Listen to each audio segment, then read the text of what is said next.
Today, I signed a supplemental to my emergency proclamation for a stay-at-home order for everyone in the state of Hawaii. The mandate will go into effect at 12:01 a.m. on Wednesday morning, March 25th, and will remain in effect through April 30th. All residents must stay at home unless you work in essential businesses or operations. If you are not a resident, your residence while in Hawaii may include hotels, motels, shared rental units, and similar facilities.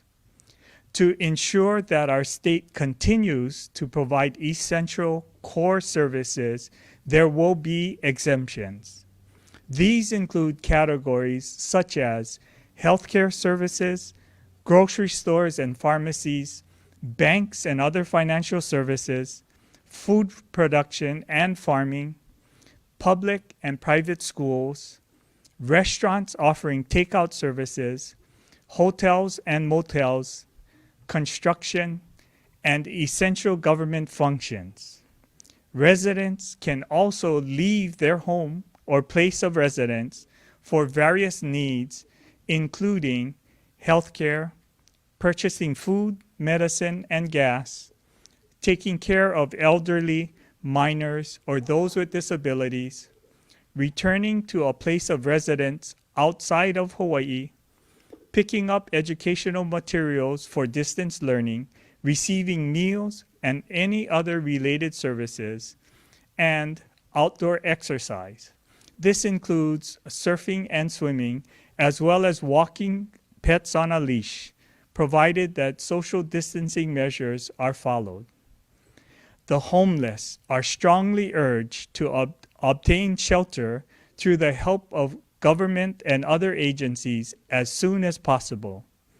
Non-compliance will be a misdemeanor, punishable by a fine of up to $5,000 or up to 1 year in jail, or both. These actions are extreme but necessary for us to flatten the curve and lay the groundwork for our recovery. If anyone has any questions about exemptions or want to request an exemption, they can email us at covidexemption@hawaii.gov. And if anyone wants to volunteer any ideas or resources to assist in the response effort, they can email us at covidkokua@hawaii.gov. In addition to this measure, I am also working on initiatives that provide economic relief to our community. Today, I am announcing a deadline extension for the Hawaii 2019 individual and corporate income tax filings and payments. The deadline is extended from April 20th to July 20th. Taxpayers do not need to do anything to participate in this tax relief program. The department is making the necessary system changes for these new due dates. If you are expecting a refund for tax year 2019, you should plan to file as soon as possible. Finally, I cannot stress enough that we need everyone to please stay at home or in their place of residence. These efforts are all aimed at social distancing, the single most effective way of controlling this deadly virus. As alien as it might be for us here in the Aloha State, we must avoid physical contact with friends and loved ones to protect all of us in this crisis. I would now like to introduce the Department of Education Superintendent, Christina Kishimoto, who has an update on the department's efforts. Before we move on to Superintendent Kishimoto, can you please mute your phones? We can hear some ambient noise and a secondary conversation. Please mute your phones. Thank you. Aloha, and welcome back to our 13,000 teachers who teleworked today. I also want to mahalo our food services staff members who provided over 1,000 breakfast meals today, and 2,600 lunches. The Hawaii Department of Education provides essential services that have direct and indirect impacts on a large percentage of Hawaii's population.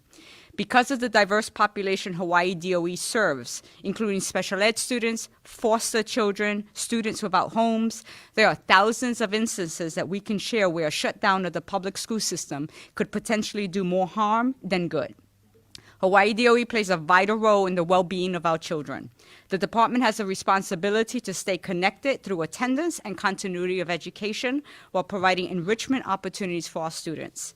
Our student population is diverse and includes more than 103,000 high-need students, including 92,000 that are economically disadvantaged students. We have 19,000 students with disabilities, and we have approximately 3,000 students without homes. Keep in mind, some of our students live in homes in which their parents are in crisis, which will become even more difficult as hourly wage earners lose access to employment. Part of our work is to take attendance, which allows us to check in on students in our ohana. Our public school system will not close. We continue our efforts as a statewide team, maximizing our telework approach while providing individualized and small group supports. By the end of this week, we will be sharing specific plans for our 10,000 eligible graduates. We will also be sharing our planning work accomplished by our teachers and principals this week.